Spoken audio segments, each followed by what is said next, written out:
Congress party ఏవైతే 6 గ్యారంటీలో ఇచ్చిందో అందులో భాగంగా గృహజ్యోతి కూడా ఒకటి. సో గృహజ్యోతి పథకం అమలుకు అయితే ప్రతి గృహ వినియోగదారు అంటే ఇంటి ఓనర్ ఎవరైతే ఉంటారో వాళ్ళు తప్పనిసరిగా విద్యుత్ మీటర్కు Aadhaar card and ration card నంబర్లను ఖచ్చితంగా అనుసంధానం చేయించుకోవాల్సిందే అన్నటువంటి ఆదేశాలు వచ్చాయి. సో గృహజ్యోతి పథకం ద్వారా నెలకి 200 యూనిట్లు ఉచితంగా పొందాలంటే మాత్రం అనుసంధానం కంపల్సరీ.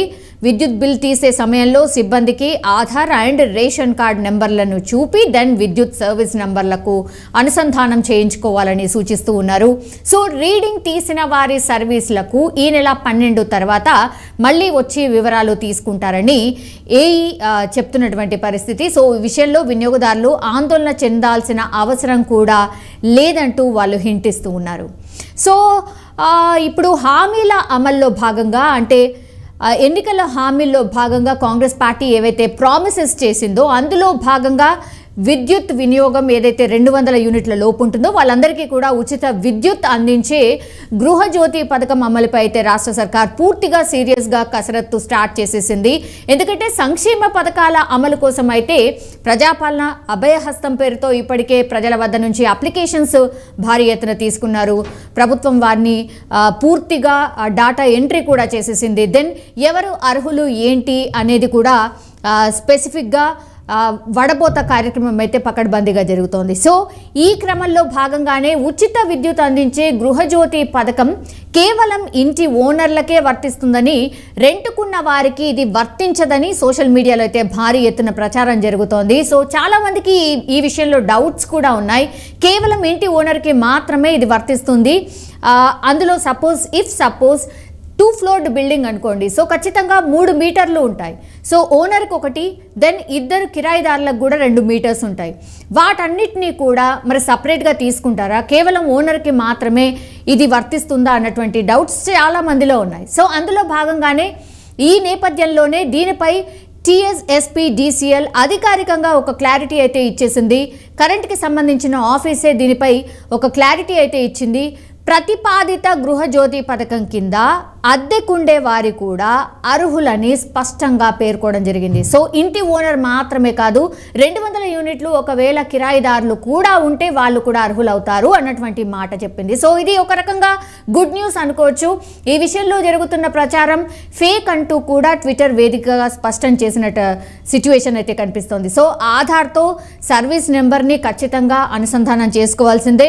గృహజ్యోతి పథకం అమలు కోసం అయితే క్షేత్రస్థాయిలో విద్యుత్ మీటర్కు ఆధార్ అండ్ రేషన్ కార్డ్ నెంబర్ను కంపల్సరీగా అనుసంధానం చేసుకోవాలి అన్నటువంటి మాట మాత్రం విద్యుత్ శాఖ అధికారులు అయితే స్పష్టం చేస్తూ ఉన్నారు.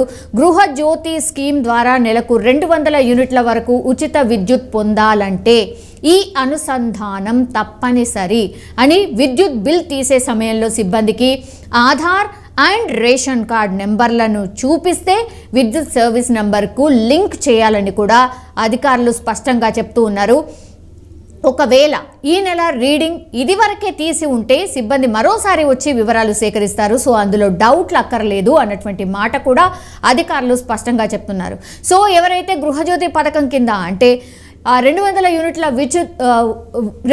యూనిట్ల ఉచిత విద్యుత్ కోసం ఎవరైతే ఎదురు చూస్తున్నారో కేవలం ఇది ఇంటి ఓనర్లకే కాదు కిరాయిదారులకు కూడా వర్తిస్తుంది. ఎంతమందికి అయితే 200 యూనిట్స్ వరకు కరెంటు వాడుతున్నారో ఆ లోపు వాళ్ళకి ఈ పథకం కింద డెఫినెట్లీ లబ్ధి పొందబోతున్నారు. ఓనర్లు మాత్రమే కాదు, ఇంటి ఓనర్లు మాత్రమే కాదు, కిరాయిదారులకు కూడా ఇది వర్తిస్తుంది. కానీ మీరు చేయాల్సింది ఒకటే, మీ Aadhaar number and ration card number కంపల్సరీగా విద్యుత్ శాఖ అధికారులు వచ్చినప్పుడు మాత్రం ఇవి 2 చూపిస్తూ అనుసంధానం చేసుకోవాలి ఆ మీటర్కి. సో దట్ మీరు ఎంతవరకు వాడుతున్నారు ఏంటి అనేది డెఫినెట్లీ వాళ్ళు నోట్ చేసుకుంటారు. మీరు అర్హులా కాదా అక్కడే తేలిపోతుంది. సో రేషన్ కార్డు ఉన్న వాళ్లకు మాత్రమే ఇది వర్తించబోతుంది.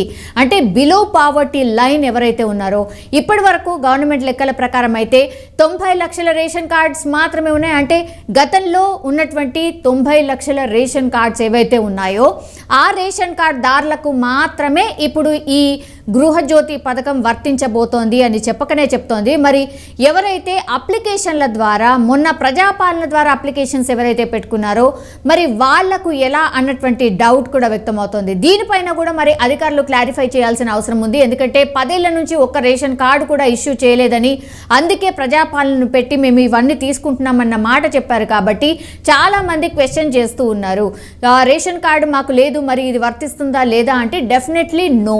ఒకవేళ రేషన్ కార్డుకి అప్లికేషన్ చేసుకోండి అన్నటువంటి మాట చెప్తే మాత్రం అప్పుడు కొత్త రేషన్ కార్డు అప్లై చేసుకోవాలి. దెన్ ఆధార్ అండ్ రేషన్ కార్డ్ని గృహజ్యోతి పథకం కింద అనుసంధానం చేస్తే అప్పుడు గృహజ్యోతి పథకం అనేది అమలవుతుంది. దీనిపైన కూడా మరి అధికారులు ఎట్లాంటి క్లారిటీ ఇస్తారు అనేది వేచి చూడాల్సిందే. బట్ ఒక రకంగా ఇదైతే గుడ్ న్యూస్. ఓన్లీ ఓనర్లకు మాత్రం